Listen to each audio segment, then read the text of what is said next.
Pour la prochaine heure, vous écoutez Samedi de lire avec Amélie Boivin-Enfield. Bonjour tout le monde de l'émission Samedi de lire et aujourd'hui j'ai le grand bonheur et le privilège de recevoir Kim Thuy. Bonjour Kim, comment ça va? Bonjour, désolée, hein, j'ai l'air, je dois sonner un peu fatiguée, mais pas à cause du travail, c'est parce qu'il y a eu le mariage de une de mes meilleures copines, donc ça a fini très tard le week-end. J'ai pas l'impression que le mariage a duré une journée, mais plutôt deux. Ah oui, à ce point-là? Ça a commencé avec, je sais pas, à midi, puis ça a fini peut-être midi le lendemain, ou quelque chose comme ça. Donc, voilà. Et j'ai envie de te présenter à mes auditeurs, qui ça me surprendrait qu'il n'y en a pas qui ne te connaissent pas. Mais oui, il y en a plein! Il y en a plein! Mais t'es né à Stégon, t'as quitté le Vietnam comme Boat People avec tes parents à l'âge de 10 ans, et vous vous êtes installés ici au Québec, mais entre-temps, vous étiez dans un camp, justement, de réfugiés en Malaisie, là. Pendant, pas très longtemps par contre, seulement pendant 4 mois, parce que la plupart des réfugiés restaient beaucoup plus longtemps. D'ailleurs, celui qui est resté dans un camp le plus longtemps que j'ai rencontré, c'était 12 ans. Il avait 20 ans quand il est arrivé, puis il est sorti de là à 32 ans. Puis il est venu ici. Il est arrivé ici à Montréal, il a refait ses études à l'Université McGill, puis il a fini premier de promo quand même. Wow! Oui, 12 ans de camp de réfugiés. Et tu as fait une émission à Radio-Canada où tu es allé retourner sur les traces du camp de réfugiés où tu étais. Oui, j'ai eu la chance de participer à cette émission-là. Et en fait, c'était l'équipe de recherche qui a retrouvé toutes ces personnes-là qui nous ont aidés pendant notre parcours. Moi, je pensais jamais qu'on allait retrouver ces personnes-là. C'était des hasards de la vie, hein. Celui qui nous a sélectionnés, oui, dans notre cas, il a passé la journée avec mon père parce que mon père était interprète pour la délégation, mais la plupart, les entrevues duraient 1 minute, 2 minutes. Donc, ce ne sont pas des gens qu'on croit qu'on pourrait retrouver. Et la même chose pour le monsieur français sur la plage qui nous a croisés. Ça a duré moins que 30 secondes. Il y a eu un échange. Mon père qui a demandé de l'aide, puis lui de répondre promise, parce qu'ils parlaient, tous les deux se parlaient en anglais, sauf que c'était un monsieur français. Mais on savait pas, c'était juste un monsieur blanc. Et on pensait que c'était un touriste, en fait, dans le coin. Donc, comment espérer retrouver cette personne-là? Non, jamais. D'ailleurs, on pensait que c'était un mythe dans la famille.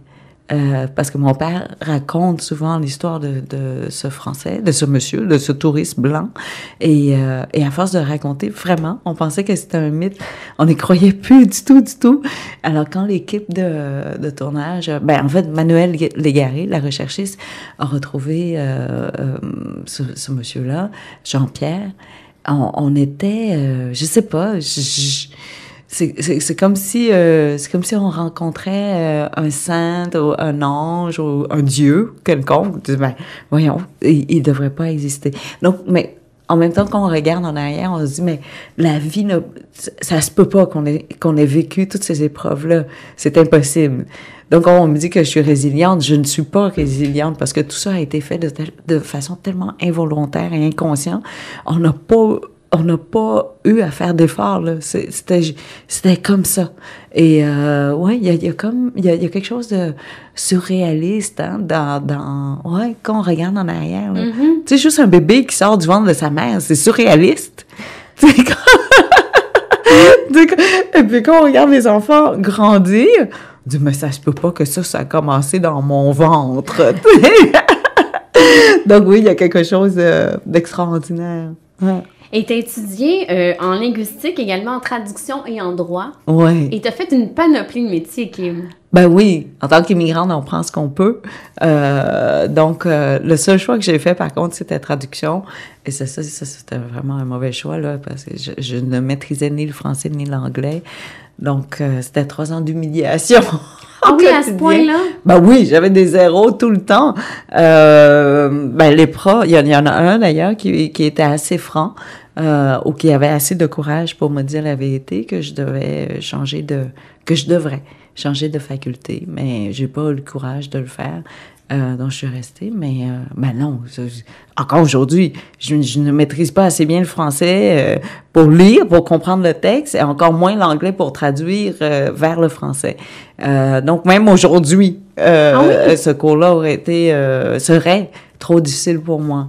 Donc, on recule, si on recule, si on recule, je pense qu'on recule quoi, de 27 ans, au moins, imaginez. C'était impossible.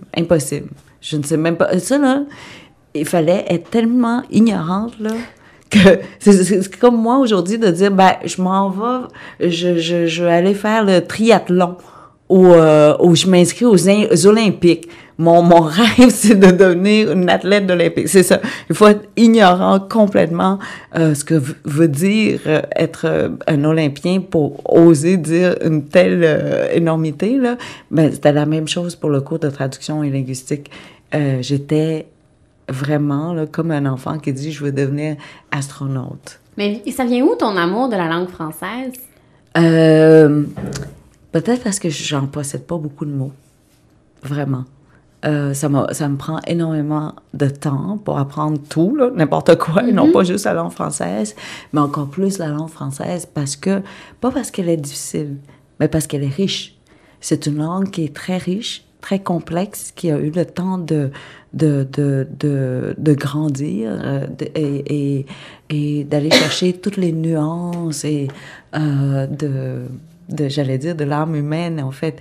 Et donc, la langue devient difficile à apprendre parce qu'elle est longue à saisir, à tout saisir, parce que elle reflète ce que nous sommes. Et on ne réussira jamais à se comprendre parce que notre cerveau, encore aujourd'hui, je crois qu'un neurochirurgien nous dirait encore qu'il n'a pas tout compris de ce cerveau-là. Et ça, on parle du cerveau, mais si on parle de l'âme, de ce truc qu'on est intangible, invisible, impossible à décrire, je pense qu'on n'aura jamais assez de mots. Il faudrait en inventer toujours des nouveaux. Et donc je pense que j'aime les langues en général. Et le français particulièrement, tout simplement parce que je suis arrivée ici et le Québec m'a accueilli avec tellement d'amour que la langue française est associée en fait à cette affection que j'ai reçue du Québec. Donc c'est une langue d'amour, tout simplement. J'aime beaucoup l'anglais aussi, mais l'anglais est associé à une langue de travail, une langue peut-être plus pratique, plus dure. En tout cas pour moi, parce que je l'ai pas appris à l'école, cette langue-là. Je l'ai appris au travail. Et donc, je pense mais est-ce que tu pourrais créer en anglais? Ou la création ça serait une autre... ça serait avec un autre esprit. Il me manquerait tout le bout où je suis tombée amoureuse de la langue. L'anglais, je suis pas tombée amoureuse de la langue. C'était une langue de survie, presque. Il fallait connaître l'anglais pour pouvoir travailler. Et donc, c'est une langue c'est associé à quelque chose de pratique. Alors que vraiment, le français, parce qu'il y a eu ce moment d'amour quand on est arrivé ici. Il y a eu cet instant où on nous a pris dans les bras, où on a tout offert, où il y a eu cette générosité qui nous désarçonnait, une générosité à laquelle on ne s'y attendait pas. Alors, nécessairement, la langue... ou sinon ce son, cette musicalité-là, parce que je ne comprenais pas encore le français. Donc, quand on entend, c'était juste des sons, une musique, en fait, une mélodie. Et cette mélodie-là est associée à cet instant-là. Un peu comme la chanson sur laquelle on a dansé notre premier slow. Ou sinon, la chanson avec laquelle on a eu notre premier baiser, ou sinon notre premier moment d'amour avec quelqu'un.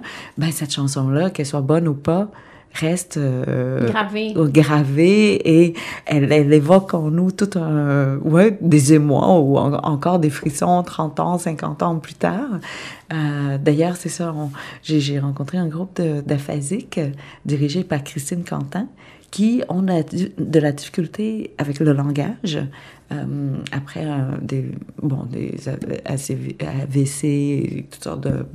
et chacun avait une difficulté différente, mais quand ils s'assoyaient ensemble pour chanter, et ce sont des chansons évidemment de leur jeunesse, tout à coup il y a une mémoire qui revient. Un peu comme avec les gens qui sont Alzheimer aussi, on dit que c'est la mémoire musicale qui reste le plus longtemps. Oui, parce que je pense que c'est une mémoire peut-être plus émotive ou sinon émotionnelle, je ne sais pas c'est quoi le bon mot, mais c'est un autre cerveau, c'est un autre lieu dans le cerveau.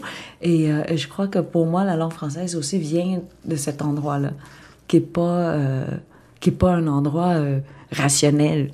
C'est un endroit complètement subjectif, biaisé. Donc, mais je me donne le droit d'aimer le français plus que les autres langues. Moi, pourquoi pas? On peut choisir une. Mais est-ce que la création, c'est difficile pour toi? De Non! t'asseoir pour écrire? Ben non! C'est juste le temps qui te manque parce que t'es tellement occupée. mais j'adore, vraiment. Ah oui? Je suis amorphe, moi, je suis hyper paresseuse. Donc, vraiment. Alors, si tu me donnes une chaise puis rien faire, ben je peux le faire pendant plusieurs jours sans bouger, là. J'ai pas besoin de sortir de la maison. Et alors que oui, je sais que je suis tout le temps à l'extérieur de la maison, mais je n'ai pas besoin de sortir de la maison. Vraiment, là, sauf à ville, là, c'est mon lieu, mon habitat naturel, je pense. Alors, tu crées toujours à la maison ou... Des fois, maintenant, il faut que je me discipline parce qu'à la maison, j'ai les enfants, il y a les repas à faire, il y a le ménage à faire. C'est continuel, hein? À la maison, c'est la vraie vie. Et j'ai entendu... en fait, c'est d'une compagnie d'assurance, en fait. Leur slogan, c'est « Real life never stops ». Et c'est vrai. Mm-hmm. Quand on est dans la vie n'arrête jamais, jamais, jamais. Donc, pour écrire, je te dirais, maintenant, je me donne le droit de m'isoler dans une pièce, un peu comme faire la radio. On se donne le droit d'être dans un studio où on n'entend plus rien de l'extérieur. Mais à l'extérieur, la vie continue. Mm-hmm. Alors, j'aime beaucoup les studios, j'aime beaucoup les temples, les églises et tout ça parce que, j'ai l'impression qu'on est isolé de la vie. Un sofa aussi, d'ailleurs, là. Mais c'est parce que mon sofa, il se situe dans la vie. Donc, la vie continue, puis je suis pas capable de ne pas être dans la vitesse de la vie. Alors, pour écrire, oui, je m'isole un petit peu. T'écris dans le silence ou ça prend une petite musique d'ambiance? Dans le silence. Ah oui? Sinon, là, je pense qu'il me manque un peu de... Je dois faire un peu de TDAH, là. S'il y a... Non, pas de TDAH, mais plutôt parce que j'ai un petit cerveau. Donc, s'il y a la musique, il faut vraiment que je me concentre sur la musique pour comprendre ce que ça... en fait, non, même pas. La musique, pour que je comprenne les paroles, il faut que je lise les paroles sur papier et suivre la chanson avec une feuille de papier. Sinon, je suis incapable de comprendre. Puis j'ai plein d'amis qui disent « Ah, écoute cette chanson. » Puis je comprends rien. Je suis pas capable de me souvenir de la première... Pas première phrase, mais les premiers mots. Et puis, après ça, rendu au milieu, puis comprendre encore ce qui était dit au début, puis suivre l'histoire. J'ai aucune idée. Quand j'écoute, là, j'ai une phrase à la fois. Et les livres, c'est la même chose. Ah oui? Je comprends juste une phrase de temps en temps. Alors, il faut pas qu'on me demande de raconter l'histoire. Je connais pas l'histoire.